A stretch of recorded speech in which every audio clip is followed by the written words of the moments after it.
وسلم على حبيبه الكريم الأمين ناصر الروح الرحيم وعلى آله وأصحابه الأفضلين الأكرمين أجمعين أما بعد أعوذ بالله من الشيطان الرجيم بسم الله الرحمن الرحيم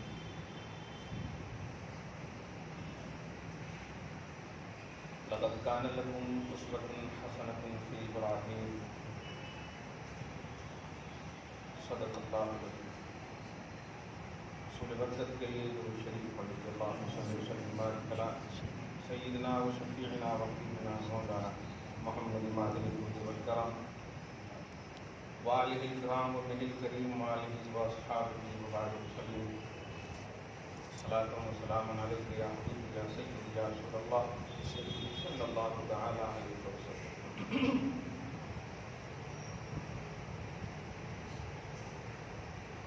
آج بھی ہو ابراہیم سائمہ پیدا آگ کر سکتی ہے اللہ کے کرشنا پیدا بے ستبوت بڑا آتش نمرود عشق عقل ہے محو تماشائے لب بام کرتی. اللہ کے فضل و کرم سے توحید و رسالت کے فیضان سے ہم سب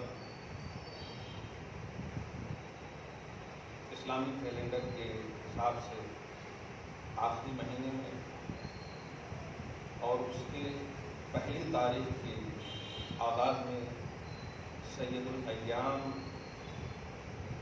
اللہ کی جانب سے عطا ہوا. اللہ سبحانہ تمام تک فیض و برکات سے آپ سب کو ہم سب کو مانوال کریں. آمین. ذوالحجہ کے ابتدائی 10 ایام قطع نظر سے کہ تفصیلات فضائل کے باب میں احادیث مکمل عنوان کی حیثیت ہے. یہ تو قرآن پاک میں بھی 1 ذوالحجہ سے لے کے 10 ذوالحجہ راتوں کی قسم اللہ پاک نے یاد فرمائی. سورۃ الفجر میں پارہ نمبر 30 کی فرسٹ آیت کو آپ دیکھیں ابتدائی والفجر ولیال عشر. لیال راتوں کو لیل کی وہ جمع اور عشر بولتے ہیں 10. قسم ہے فجر کی اور قسم ہے ذوالحجہ کی 10 راتوں کی. بڑی عظمت ہے. اللہ نے ہم سب کو محض اپنے فضل سے نوازا. قدر کریں اور سب سے بڑی قدر یہی ہے کہ آپ توحید کے دامن سے وابستہ ہیں. توحید کیا ہے؟ توحید ایک اللہ کو ماننا ہی توحید ہے؟ نہیں. یہ تو کفار و مشرکین کا بھی تصور اور عقیدہ ہے کہ اللہ ایک ہی ہے. وہ مانتے ہیں ہزاروں کو لیکن اللہ کو ایک ہی مانتے ہیں. معبود بہت مانتے ہیں لیکن اللہ کو بھی 10 نہیں مانتے, وہ ایک ہی مانتے ہیں. نہیں, ایسا تصور توحید کا نہیں. توحید یہ ہے کہ خالق, مالک, مدبر, متصرف, بلکہ اس کو اور آسان کر آسمان و زمین میں ذاتی طور پر, حقیقی طور پر, دائمی طور پر صرف ایک ذات. یہ توحید ایمانی توحید. صرف ایک ماننا. آپ تو ایک ہیں, آپ کو ایک مان لیے تو توحید ہو گیا. آپ 2 تو نہیں ہیں نا, ایک ہی تو ہیں. توحید یہ ہے کہ اللہ اپنی ذات میں, اپنی صفات میں یکتا ہے, اس کا کوئی شریک نہیں ہے. اس کی ذاتی اور صفاتی آئینی, یہ توحید ہے. اس میں اگر کسی نے شرک کیا تو توحید نہیں. اور مشرکین کفار عرب قرآن پاک میں بھی اس کا ذکر کیا ہے. مانا خودہم الا لیقربونا الی اللہ زلفیٰ, یعنی ہم عبادت جو کرتے ہیں یہ بتوں کی, یہ اس لیے کرتے ہیں کہ یہ ہمیں ایک اللہ کی طرف پہنچائے گا. آپ دیکھیے تو ایک اللہ کا عقیدہ ہے اس کا. تو ایسا نہیں، وہ جن کی پوجا کرتے تھے وہ گویا اللہ کی معبودیت میں شریک کیا، اس لیے اس کی توحید معتبر نہیں ہے، باوجود ہے کہ ایک اللہ کو مانتے. تو ایک اللہ کو ایسا ماننا ہے کہ کسی بھی حال میں خلق کا کوئی بھی، مخلوق کا کوئی بھی، بشمول محمد عربی صلی اللہ علیہ وسلم جو سب سے بڑے مخلوق ہیں، سب سے اعلیٰ اور افضل مخلوق ہیں، یہ بھی خدا کی ذات و صفات میں شریک نہیں. یہ ہے توحید. اور اس توحید کا آج حضرت ابراہیم علیہ السلام کی ذات سے اور ان کی صفات سے، خود اللہ پاک کی جانب سے آپ دیکھیں قرآن پاک میں اللہ پاک نے توحید کے حوالے سے جس طرح حضرت ابراہیم علیہ السلام کا انٹروڈکشن کروایا، آپ دیکھیں گے تو ان سے زیادہ کسی کا، حالانکہ ہر پیغمبر کا کام ہے ایک اللہ کی عبادت، ایک اللہ کی طرف بلانا، لیکن حضرت ابراہیم علیہ السلام دیکھیے نا سورہ ابراہیم. اچھا قرآن پاک کو آپ دیکھیں سورہ بقرہ ہی میں آپ حضرت ابراہیم علیہ السلام کا نام لے کر کے کئی موقعوں سے، خصوصاً آیت نمبر 124 میں آپ دیکھیں وَإِذِ ابْتَلَىٰ إِبْرَاهِيمَ رَبُّهُ بِكَلِمَاتٍ فَأَتَمَّهُنَّ. پھر 124 کے بعد 126 میں آپ دیکھیں گے وَإِذْ قَالَ إِبْرَاهِيمُ رَبِّ أَرِنِي كَيْفَ تُحْيِي الْمَوْتَىٰ. اسی طرح دیکھتے چل جائے پارا کوئی بھی ایسا نظر نہیں آئے گا جس میں ابراہیم کا ذکر نہ ہو. اور ابراہیم وہی رب، توحید، اللہ. کیوں ایسا ہو؟ اب ابھی حالات حاضرہ کے حساب سے اور ہم میں ہی جو کچھ ایسے لوگ ہیں جو توحید کو بس صرف ایک اللہ کو مانو اور اس ماننے میں اللہ کے محبوب بندوں کی توہین ہو جائے. توحید کی مطلب بدبو ہے. توحید کا عنوان ہی نہیں ہونا چاہیے. توحید میں ریئلٹی ہے، توحید میں اصلیت ہے، توحید میں خالصیت ہے، اور یہ خود نبی بتائے. اور نبی کو ریجیکٹ کر کے توحید کیسے سمجھیں گے؟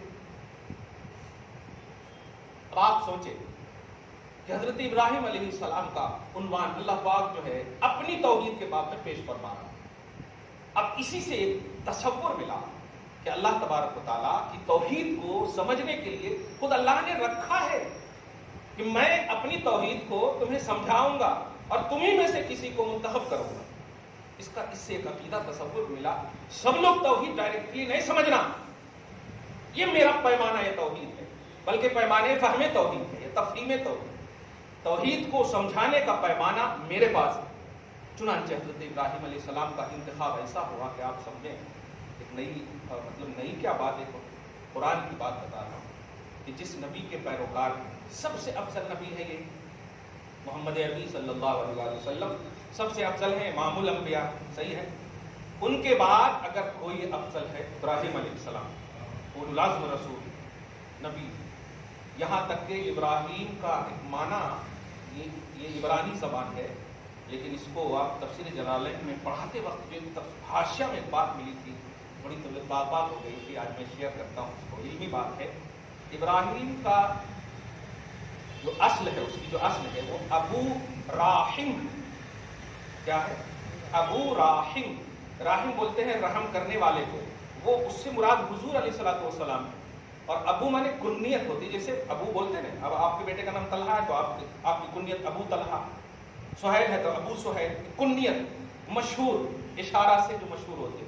تو حضور پاک صلی اللہ علیہ وسلم، حالانکہ ابراہیم کے دو بیٹے خاص طور سے حضرت اسماعیل اسحاق کو آپ دیکھیں، ابو اسماعیل یا ابو اسحاق سے آپ کی کنیت نہیں ہے، آپ کے نام ہی میں محمد عربی صلی اللہ علیہ وسلم کو رکھا اور ابو راحم مراد حضور صلی اللہ علیہ وسلم، یعنی حضور صلی اللہ علیہ وسلم کے باپ کے ابو حضرت ابراہیم علیہ السلام، آبا و اجداد میں سے.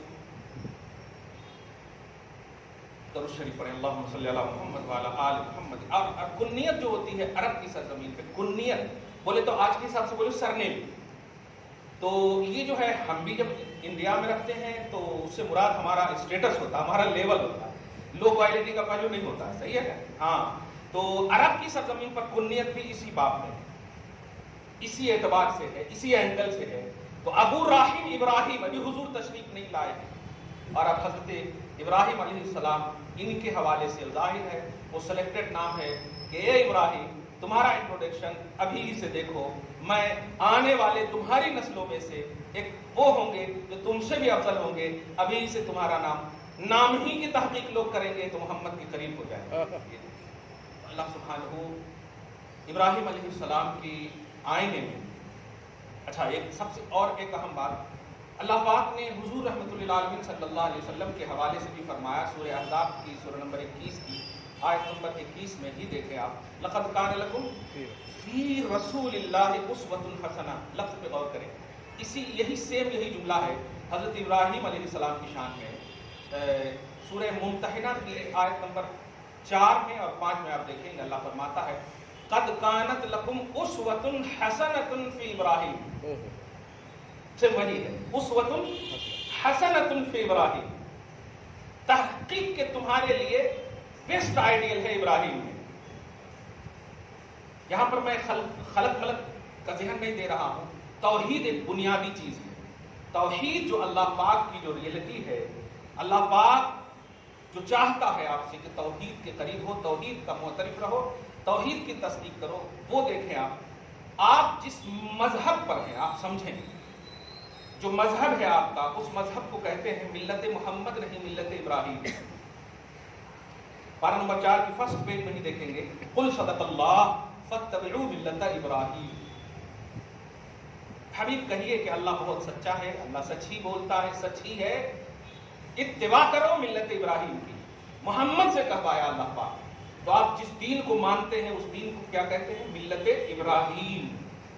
تو اللہ پاک بہت بے پناہ محبت فرماتا ہے ابراہیم علیہ السلام سے. سارے نبی اللہ کے ہیں، سلیکٹڈ ہیں، لیکن ان میں جو نبیوں میں اگر آپ دیکھیں، اچھا معراج کے عنوان میں بھی آپ دیکھیں، سارے نبی کے حوالے سے آپ دیکھیں گے تو ویلکم کا جو جملہ ہے نبی صالح یہ جملہ ہے. لیکن ابراہیم علیہ السلام نے فرمایا نبی صالح کے ساتھ ساتھ ابن صالح، یعنی آؤ صالح بیٹے. لفظ ابن پر غور کریں، بیٹے، یہ جو معراج کے عنوان ابن صالح.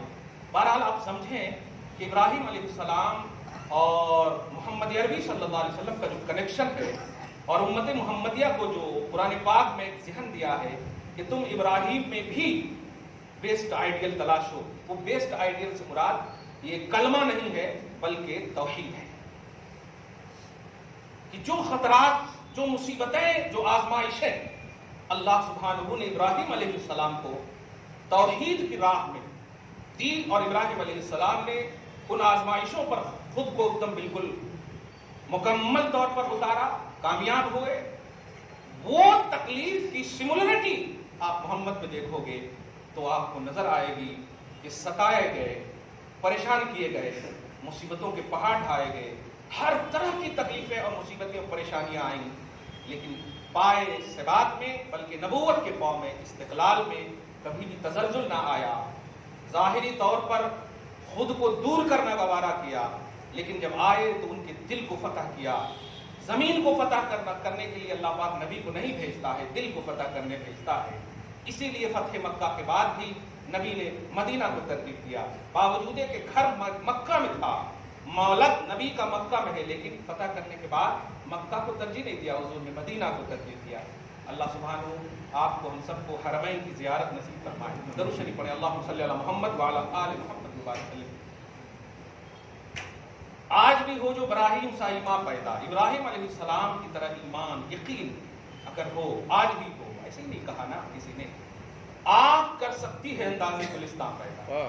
میں یہ کہنا چاہتا ہوں کہ افسوسناک بات ہے آپ کے پیچھے، آپ کے اسلام، آپ کے ایمان، آپ کے توحید کے پیچھے اس لیے لوگ نہیں پڑے ہیں کہ ان کے پاس کوئی کام نہیں، بلکہ اس لیے پڑے ہوئے ہیں کہ آپ بہت بیسٹ ہیں خلق میں، آپ بہت بیسٹ ہیں. کیا وہ لوگ جب ٹرپل طلاق کا مطالعہ کیے ہوں گے کچھ بھی اعتبار سے، قرآن پاک میں یہ نہیں دیکھے ہوں گے کنتم خیر امت،